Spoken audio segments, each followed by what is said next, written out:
made a left turn so fast it burned rubber, parked right beside where me and my sister were walking. The guy ran out of his car, opened the back two doors of the van.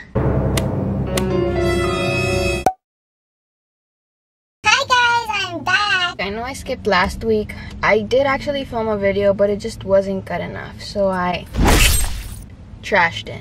But I'm back this week, and I thought I'd do a little story time for you guys on all the times that me and my sister, or me myself, have almost been kidnapped.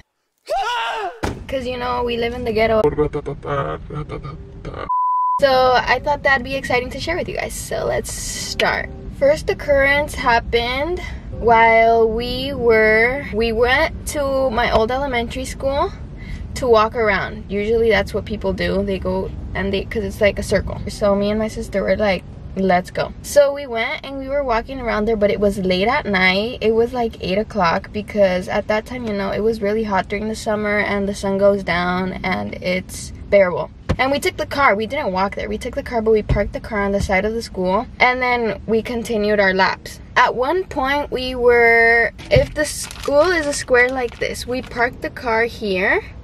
And we parked the car here, and we were walking here, and we were coming this way. And then all of a sudden, this big SUV comes around the block this way towards us, and he put his window down, and Lupita immediately started panicking and walking away towards her car.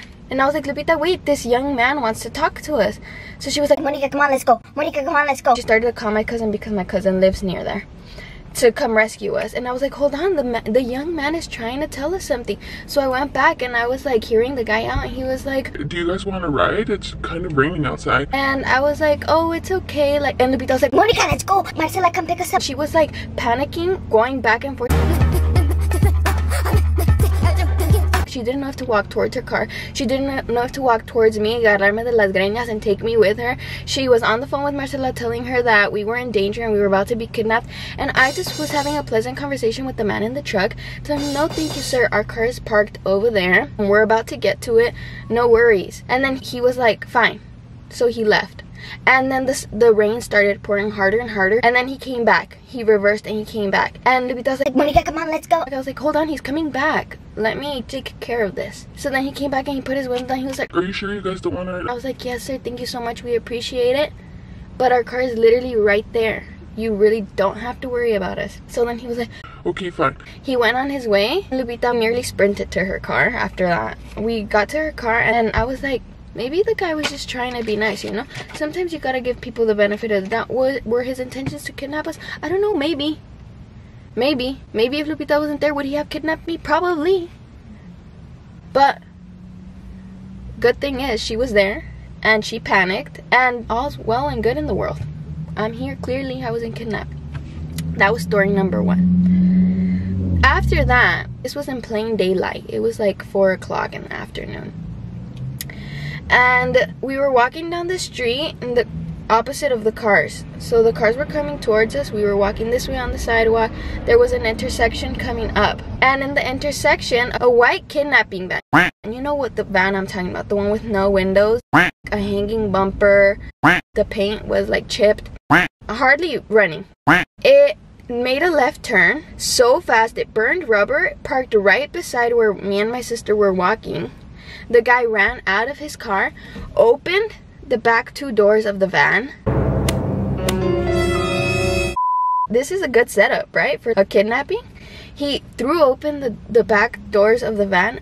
I ran for my life. Ain't nobody got time for that. Ain't nobody got time for that. Ain't nobody got time. Ain't nobody got time. Ain't nobody got time for that. We ran for our lives. We didn't look back because we were afraid that he was going to be chasing behind us. So I called my mom and I was like, Mommy, a guy was just about to kidnap us in a van. It looked like this, and it parked right outside the apartment building. I was like, can you go check? And my mom went and she's like, You know what, ladies? That is the Amazon delivery guy. So why are you guys tripping balls? And, you know, again, we survived. So we're okay. No need to worry about us. Third time I was almost kidnapped by myself. I went to my liquor store. You know what? I'm starting to realize that it's very dangerous to be walking the streets alone. But yeah, okay, so anyway, I was walking to the liquor store. No, I was walking home. I parked by the liquor store and I was walking home. And this home, he's not homeless. He lives in like a retirement home, but he's probably homeless. Like, he has two teeth. He only has 2 fangs. He rides a little motorized wheelchair. And he's always going back and forth on the block. I don't know if he's homeless or not. But anyway, he's not all there, clearly. So I was walking home towards the direction of my building, and he was riding his little scooter away from the building. So again, we were gonna meet like this. I was about to start crossing the street, and he had just finished crossing the street like this, right? And once he reached me, once we met, we locked eyes. He stopped his scooter, he looked at me, he mumbled something. Are you lost, baby girl? I didn't understand what he said, and you know, being the good Samaritan that I am, I wanted to be able to refuse the change he was asking for and not just ignore him. So I was like, Hi, little guy. he just looked at me like he wanted me. He wanted to jump my bones so bad. Mind you, he's like 87. So he just looked at me like, and I was like, okay, well, if you're not gonna ask for change, I'm gonna go. So I started walking away, and then he grabbed his little control, his little widget, and he turned his wheelchair around right behind me, and he started to drive behind me when he was clearly going in the opposite direction to begin with. He started driving right behind me. He wanted me to sit on his lap and take me home. I know he wanted me to sit on his lap and take me home. Did I sit on his lap and go home with him? No, I didn't, because his motorized scooter only went 2 miles an hour. By the time that he finished crossing the street, I was home. I had already ate dinner. So sorry, tough luck for you, dude. But that was my 3rd kidnapping situation. Last story of the day. I'm flying through these. Last story of the day. This is not a kidnapping story, but it is a life-threatening situation that my sister and I were in. So I want to share it because I feel like it fits in under the category. Basically, we were walking around. You know what? Moral of the story: don't walk outside. Don't go outside of your house because you are in potential danger of losing your life or being kidnapped. So we were walking out in the parking lot of our building, and we were just making circles around the back, and all of a sudden there was 2. That's all you could hear.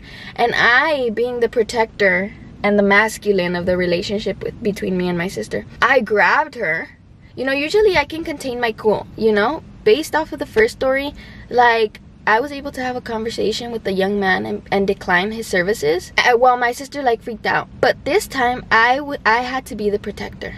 So I grabbed my sister like this. I brought her down with me. I ran towards the wall that surrounds the parking lot structure. I grabbed her. I went, shh. We ducked. I ran with her to the wall so that if anybody was like shooting, the bullets would like from the other side, like obviously, like you get what I'm saying, like that's the common like thing to do, right?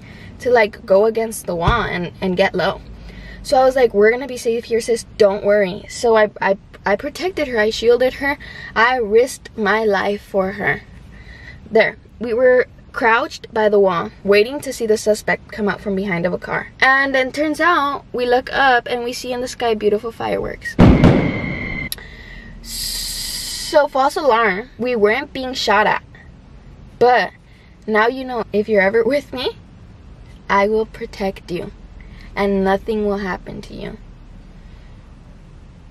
So those are my stories. I don't know if they were all that interesting, but they were funny in the moment, and I think if you guys had a visual of them occurring, it'd be a lot more entertaining.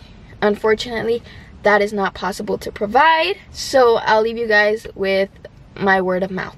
If you guys enjoyed this video, I know it was rather short, but if you guys enjoyed this video, make sure to like, subscribe, comment down below if you have any video ideas that you would like to see me film. Please, I need video ideas. And I'll see you guys in the next video, hopefully next week. Make no promises. But yeah, love you guys. Bye.